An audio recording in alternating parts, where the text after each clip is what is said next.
شاب قابلته في السعودية وهو شاب سعودي، قابلته في الحرم، قال لي قعدت في الحرم اسبوعين لا استيقظ الا على الاستغفار ولا انام الا على الاستغفار ليل نهار 24 ساعة. قاعد في الحرم بستغفر وكان الرزق ضيق والامور ضيقة ومش عارف اتجوز، وانا قاعد استغفر يعني جيت في الايام الاخيرة كده في الاسبوعين واحد قاعد جنبي وعادي يوم اتنين تلاتة، فلقيته بيكلمني بعدها فبيقول لي انت شغال؟ قلت له لا. قال لي طب انا صاحب مجموعة فنادق حوالين الحرم. طبعا الفندق حوالين الحرم يعني بيدخلوا في مليار ولا حاجه، صاحب مجموعه فنادق حوالين الحرم وكنت محتاج مدير عام للفنادق دي كلها، ايه رايك تيجي تشتغل مدير عام للفنادق دي؟ قال له انت متجوز؟ فقال له لا. قال له طب انا بنتي مش متجوز، لو انت عايز اجوزك بنتي واشغلك مدير الفنادق بتاعتي كلها انا موافق. فالاخ بقى قاعد يقول الكلام ده وهو ايه، قاعد يعيط يعيط يعيط. فعلا موقف رهيب.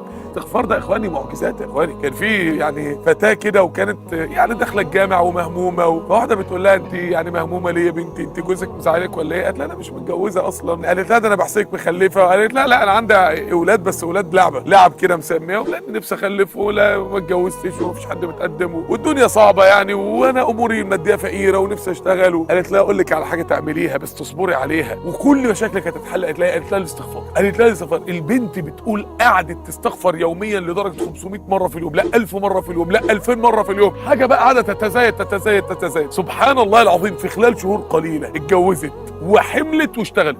فالاستغفار ده عجيب يا اخواني في الله. لا انسى ابدا زمان وانا طالب في الكليه كنت في 5 طب، رحت للشيخ يعقوب فقال لي بص انت النهارده جيب 5000 استغفار. فانا طبعا يعني 5000 استغفار اعمل فيهم ايه دول؟ يعني انا مش فاهم اصلا، مش فاهم يعني ايه ذكر، مش فاهم الذكر ده ممكن يعمل تاثير جبار في حياتك قد ايه، تاثير جبار في دنيتك ونفسيتك ورزقك وسعادتك وتيسير الله لامور حياتك وفتح الابواب المغلقه واستعمال ربنا ليك في الدين والدنيا. ما كنتش فاهم. رجعت بقى ايه هنا بقى وكان عندي مشاكل كتير بقى في الكليه والمذاكره والبيت وكل حاجه بقى يعني الدنيا صعبه يعني. فلقيت امور بتيسر، حاجات بتحصل انا وقتها ما قريتهاش ما فهمتش، بس انا قلت هو معقوله في رابط ما بين الاستغفار وما بين اللي حصل لي بعد ما جيت ده؟ بنت كل ما يتقدم لها عريس يراها في شكل وحش جدا، قرد يعني كانها قرد كده وينفر منها وما يتجوزهاش. فيعني في الاخر فابوها بيسال حد كده قال له بنتك يعني ايه شكلها كده معمول لها سحر وايه، والحل كثره الاستغفار. فبيقول هو وامها اتفقوا ان هم يستغفروا يوميا، بيقول استغفروا